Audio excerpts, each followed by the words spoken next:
Valente, bienvenido, muy buenos días, ¿cómo estás? Valente Arizabalaga. ¿Cómo están? Me da mucho gusto saludarlos. ¿Alguna vez han pensado o han querido cambiarse el nombre? ¿O se lo han cambiado? Porque hay quien se le cambia. Sí, no, pero sí, de repente el momento de tener hijos, el primer apellido que no me gusta, hay que ponerle el segundo. Hay muchas cosas en el registro civil, en las actas, que de verdad, pero sí es tan complicado hacer alguna modificación, corrección más bien. Yo creo que eso tiene que ver con el tipo de error del que podamos hablar. Efectivamente, ¿cuántas veces hemos visto, lo tenemos más cerca de lo que creemos, sí, que en el acta del registro civil, que puede ser de nacimiento, de matrimonio, de función, adopción, la que sea, puede existir un error que pudiera darse, por ejemplo, por una cuestión solo gramatical, por una cuestión ortográfica, Pérez con Z, Pérez con S, las abreviaturas, María del Carmen, M.A. Carmen, y esta situación se viene dando cuando uno va desarrollando a lo largo de su vida diversos actos jurídicos, privados y públicos, porque bueno, a mí me registran de una manera, ¿no? Tengo mi acta, pero ¿qué tal que yo, cuando me casé, cuando tuve a mis hijos, cuando fui a la universidad o a la primaria, pues empecé a usar un nombre diferente completamente, ¿eh? O sea, a lo mejor me registran como Juana y yo utilicé Janet. Okay. Es completamente distinto. Okay. O quizá me registraron como María Juana y yo utilizaba M.A. Juana, una abreviación, o Mary Jane. Estos casos se dan muchísimo porque a la gente se le hace fácil decir, pues yo uso este nombre, y pues así lo he venido haciendo toda mi vida, pero resulta que puede llegar el momento en que podemos encontrarnos con una cuestión de identidad, que a veces es un problema que nos bota a nosotros, claro, pero normalmente es un problema que le puede botar a nuestros herederos. Por ejemplo, cuando yo ya no estoy y tengo que acreditar, bueno, ahora voy a regularizar esa propiedad, voy a abrir el testamento, y resulta que encontramos ese tipo de cuestiones. Entonces, lo que se hace, lo que tenemos que hacer es llevar a cabo un procedimiento que es un procedimiento administrativo, que se lleva ante el juez del registro civil, de donde emanó esa acta, para acreditarle, oye, tengo que aclarar por estas cuestiones, tengo que modificar por estas cuestiones, que tienen que estar justificadas. No es una cuestión únicamente de capricho, como pues yo hoy me llamo Valente y a partir de mañana quiero ser Víctor, ¿no? Exacto. Solamente porque sí.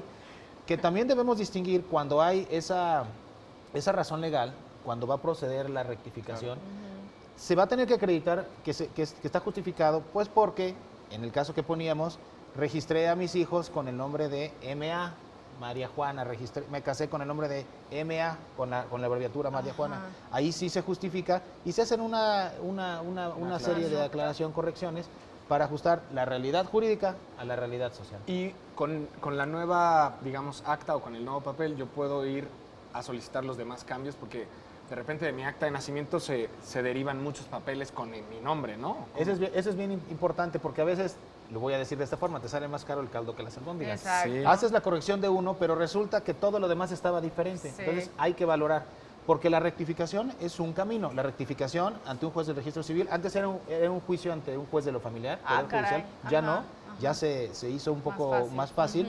Pero hay otras maneras, por ejemplo, yo puedo acudir sin tener que rectificar, pues depende del caso, ante un notario público o incluso ante un juez de lo familiar, a promover algo que se llama información testimonial, ¿no? Eso sucede mucho, por ejemplo, en la gente que usa nombres artísticos. Sí. O sea, mi acta no está mal, no hay ningún error en mi acta. Claro. Simplemente que mi identidad en muchas ocasiones se utiliza con otra denominación. Entonces yo puedo llevar a dos testigos, puedo presentar cierta documentación y se establece que Juan Pérez Rodríguez es Johnny Pérez Rodríguez, ¿no? Mi caso,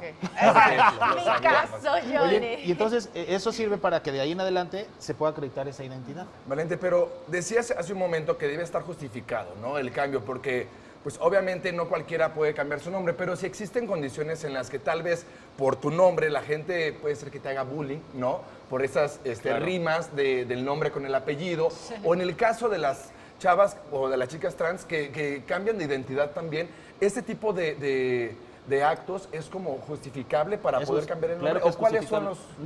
Lo justificable es ajustar realidad jurídica y social y también evitar cualquier forma de discriminación. En lo que hablamos, por ejemplo, de los nombres chistosos, de hecho el Código Civil dice que cuando tú vas a registrar a tu hijo y le vas a poner un nombre raro, por decirlo de alguna manera, el juez del registro civil puede pedirte, puede exhortarte, sugerirte a que lo cambies. esa es una justificación. En lo que tiene que ver, por ejemplo, en los casos de las ¿Cambio de género? personas trans, hay un procedimiento específico. Hay un procedimiento Wow. específico que además se ha hecho mucho más corto, mucho más fácil. Qué bueno. Justamente ante el registro civil, acreditando que el cambio de género o la identidad en el género dé lugar a un cambio también en el nombre. Pero ahí es por una razón diferente. Ahí no hubo un error, ahí fue la necesidad de ajustar justamente esa libertad de género a la nueva asignación con la que las personas nos van a conocer socialmente, ¿no? Ahora, ¿qué sucede con las familias? Que es muy común que a lo mejor una madre soltera tiene un hijo, le pone sus 2 apellidos y de pronto reaparece el papá, se quiere hacer cargo de todo, o el hijo decide que quiere tener el apellido del papá. Esto se puede hacer, se puede cambiar ese tipo de apellidos, y también pasa a la inversa, ¿no? Que tiene el apellido del papá y la mamá y los abuelos fueron quienes lo cuidaron y se quieren cambiar el apellido. ¿Eso se puede? ¿Y qué documentación es la que se tiene que llevar? Eso se puede, pero no porque exista un error en el acta original, Exacto. sino porque se va a dar una situación jurídica posterior, por ejemplo, el reconocimiento, que implica que los apellidos tienen que cambiarse. Lo mismo sucede en el reconocimiento, lo mismo sucede en la adopción, ¿no? Eso Oye, sucede en automático. Valente, pero para que nos quede muy claro, a ver si es cierto, yo tengo entendido que cualquier corrección no es que te hagan un acta nueva, sino que tiene un apartado donde se aclara. O sea, tu acta siempre va a decir Así MA es. del Carmen, pero atrás dice MA del Carmen es María del Carmen, Así ¿cierto? es, no se genera un acta nueva, Ajá. es la misma con la corrección, así como cuando te divorcias, es su acta de matrimonio con una nota marginal, es un acta de Ya nacimiento con una aclaración para que justamente se entienda que es la identidad, lo que se protege es la misma persona. Antes se conocía de esta forma, pero se corrige y es esta otra, ¿no? Es esta otra. Pues Valentina Zavala, muchísimas gracias.